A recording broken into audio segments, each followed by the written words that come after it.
We make the lectures work for lower level learners by scaffolding very intently with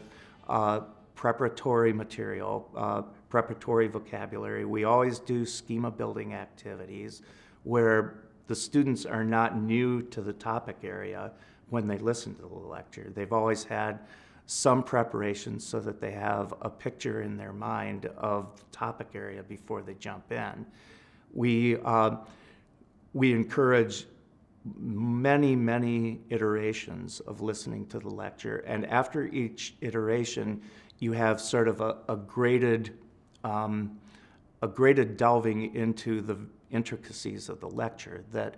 you may stay on the surface for the first couple of listens, but then as you get further on and as the